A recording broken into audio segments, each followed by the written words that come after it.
There is a saying that no man is an island. In other words, no man exists all on his own. And as such, there will come a time when he will need to turn to others for help. At first glance, this does not seem to apply to the myths of ancient Greece, as most heroes either stand alone or work alone. Admittedly, this does make some sense, since these stories are about them, not their friends. However, there are many times where characters in these myths not only got help, but only succeeded in their endeavors because they had help. Probably the most well-known example is the classic story of Jason and the Argonauts. First told in the Argonautica, the entire premise of the story is that its hero, Jason, is on a quest to find the Golden Fleece, not by himself, but with an entire group of other heroes. While the exact roster changes depending on the interpretation, members that are always there include Achilles' dad, Peleus, the Gemini twins, Castor and Pollux, and even, at least in the beginning, Heracles himself.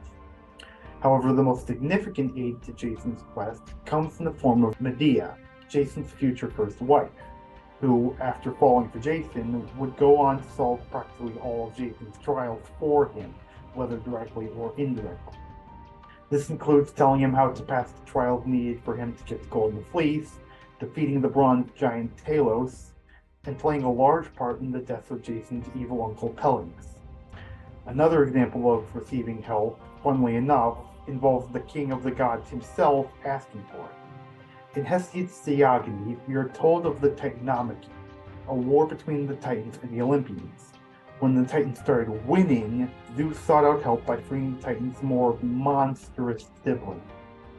The original Cyclopes, better known as Cyclopses, who forged Zeus his signature thunderbolts as Saints, and the Hecatoncheires, giants with 50 heads and 100 hands, who almost single-handedly turned the tide of the war in favor of the Olympians.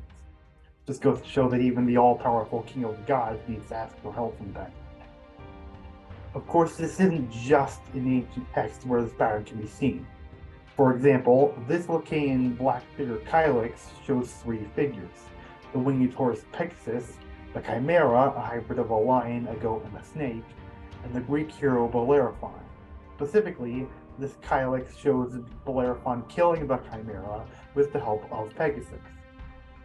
On the other hand, we have the second labor of Heracles, where he fought the Lernaean Hydra. This scene is actually shown in a lot of ancient Greek pottery, such as this Athenian red figure Stamos, but they all show Heracles accompanied by another person, Aeolus. This is because Aeolus was actually instrumental to the Hydra's defeat. Whenever Heracles cut off one of the Hydra's heads, Aeolus would cauterize the wound with a torch so the heads couldn't grow back. Ironically, not only did Eurystheus, the man making Heracles do all these labors in the first place, say that this particular labor didn't count because Heracles had help for it, but even the Hydra itself had help in the form of Cancer the Crab, often seen pinching Heracles' ankle in these scenes. Looks like someone in ancient Greece knew how important teamwork was both in and out of story. So let this be a lesson for everyone.